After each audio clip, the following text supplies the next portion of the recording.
Kawan-kawan Senaris Perjuangan PWI Bangilan Tuban.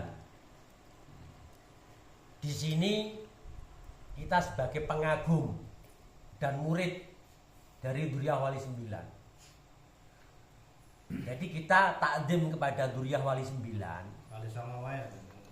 Wali Songo itu mendapat segala-galanya. Satu, secara kenasapan beliau telah fit diakui Narkoba Internasional. Secara keilmuan kita sudah mengambil ilmu yang paling muktabar di antara yang muktabar, yang bersumber dari Imam Syekh Junaid Al-Baghdadi, Imam Asy'ari, Imam Maturidi, Madzhab 4, Syekh Abdul Qadir Al-Jilani, terus Imam Al-Ghazali. Cuman celakanya kita sebagai warga NU, kalau nasabnya Wali 9 itu sudah bagus, cuman nasibnya yang belum bagus. Kita di pesantren itu mencicipi 99% ilmu yang kita pelajari, yang kita dapat itu semua dari anak cucunya Wali 9. Mestinya hari ini kalau kita mengundang Duriah Wali 9, itu amplopnya tidak 500, mestinya 5 juta.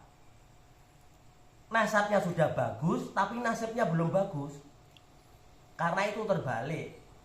Kalau mengundang Duriah Wali 9, amplopnya 500.000, tapi kalau mengundang habaib 5 juta. Padahal ilmu yang kita pelajari dari pesantren yang sumbernya dari habaib itu nggak lebih dari 2%. Bicara masalah Wali 9 itu sudah teruji.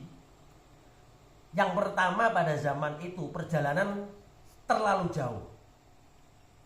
Dia harus menyesuaikan budaya setempat. Dia harus berhadapan dengan sistem kenegaraan Majapahit yang sudah mapan di bidang ekonomi dan kenegaraan.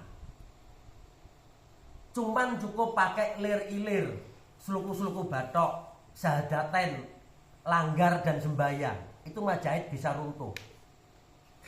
Dan beliau telah meninggalkan anak turunnya dengan kitab-kitab yang dibuat acuan oleh Ahlussunnah wal Jamaah termasuk warga NU. Itu sudah level yang kelas 1. Kenapa kita harus berpaling ke kanan dan ke kiri? Sudah tidak ada lagi ulama yang paling muktabar yang dibuat acuan oleh orang Ahlussunnah wal Jamaah, khususnya warga NU, yaitu Syekh Junaid Al-Baghdadi, Madzhab 4, Syekh Abdul Qadir Al-Jilani, Imam Ghazali. Dan perjuangan Wali 9 itu yang paling berhasil di antara yang berhasil. Karena apa? Kitab seluruhnya tersaji di kampung-kampung, di kota-kota, di mana saja. Dan ini tidak kita temukan di seluruh dunia, kecuali di Indonesia. Nah, sedangkan habaib menurut pandangan saya belum teruji karena beliau datang di Indonesia, di sini sudah mayoritas Islam. Kalau dulu Wali 9 dakwah Islamiyah dari kultur yang berbeda, agama yang berbeda, mestinya hari ini dengan teknologi yang maju ini, habaib coba dakwah di Jepang, di Argentina, di Brasil. Kira-kira metodologi apa yang akan dia pakai?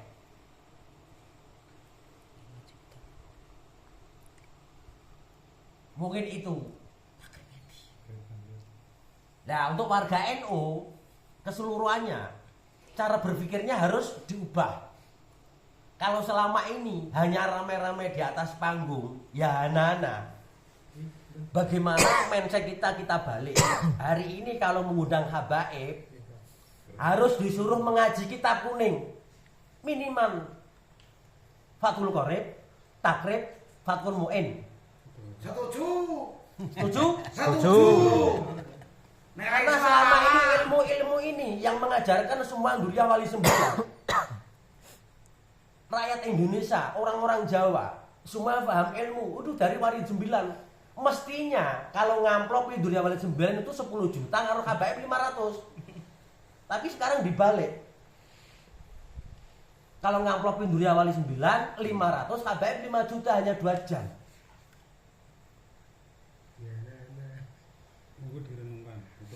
Nah, seluruh warga NU, ayo kita merenung bareng-bareng. Kalau bicara nilai sholawatan, kita datang ke lapangan, mulai jam 8 sampai jam 9. Ayo kita bikin jamaah sholawat bareng-bareng di kampung-kampung, di musola-musola sendiri, mulai jam 8 sampai jam 11. Itu akan lebih bernilai dibanding kita dangdutan Arab di lapangan-lapangan. Mungkin itu pemikiran PWI Bang Ilham Tuban yang bisa kita sampaikan. Wassalamualaikum warahmatullahi wabarakatuh. Waalaikumsalam warahmatullahi wabarakatuh.